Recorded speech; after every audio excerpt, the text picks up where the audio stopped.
جب ہم کسی کے ساتھ زیادتی کر کے اس کا نقصان کر دیتے ہیں تو شاید ہم بھول جاتے ہیں، مگر وقت کبھی نہیں بھولتا۔ وقت ہی سب کچھ اور کئی دفعہ بڑھا چڑھا کر واپس ہماری جھولی میں گرا دیتا ہے۔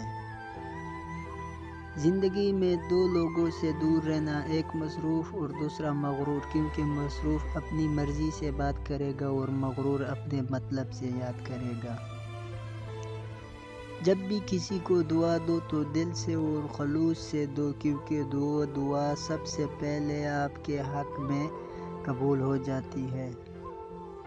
لوگ مجھ سے بھی کہہ دیتے ہیں اکثر دعا کے لیے، دیکھو کس قدر خدا نے میرے عیب چھپا رکھے ہیں۔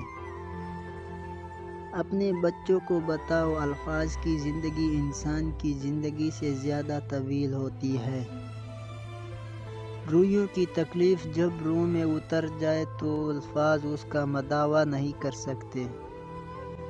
وقت اچھا ہو تو آپ کی غلطی بھی مذاق لگتی ہے، اور وقت برا ہو تو معمولی مذاق بھی سنگین غلطی بن جاتی ہے۔ جو لوگ دوسروں کا جینا مشکل کر دیتے ہیں ان کا مرنا آسان نہیں ہوتا۔ جھوٹ بہت تیز دوڑتا ہے لیکن منزل پر سچ ہی پہنچتا ہے۔ صبر ایمان کی بنیاد ہے، اخلاق انسان کی خوبصورتی ہے، سچائی قرآن کی زبان ہے، اور عاجزی کامیابی کی کنجی ہے۔ دعا مومن کا ہتھیار ہے۔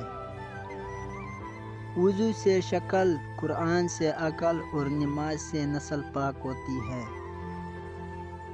اچھے لوگوں کا تمہاری زندگی میں آنا تمہاری قسمت ہوتی ہے، اور انہیں سنبھال کر رکھنا تمہارا ہنر۔ کسی غریب کو تنگ مت کر، تیری طاقت پیسہ ہے، اس کی طاقت اللہ ہے۔ اے دلوں کو سکون دینے والا اللہ، جن کے دل بے سکون ہے انہیں سکون عطا فرما۔ اللہ نے عورت مرد کو سکون کے لیے دی ہے، مرد کو چاہیے اس کی ناقدری کر کے اپنا سکون برباد نہ کرے۔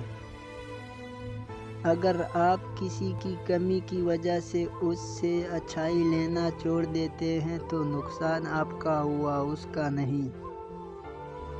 اگر کوئی تمہیں تمہارے اچھے اخلاق کی وجہ سے یاد رکھتا ہے تو یقین رکھو کہ تم نے ایک اچھی زندگی گزاری۔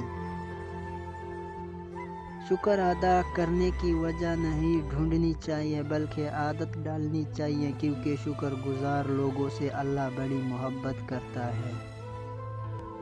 دنیا کا سب سے خوبصورت رشتہ اللہ اور اس کے بندے کا ہے۔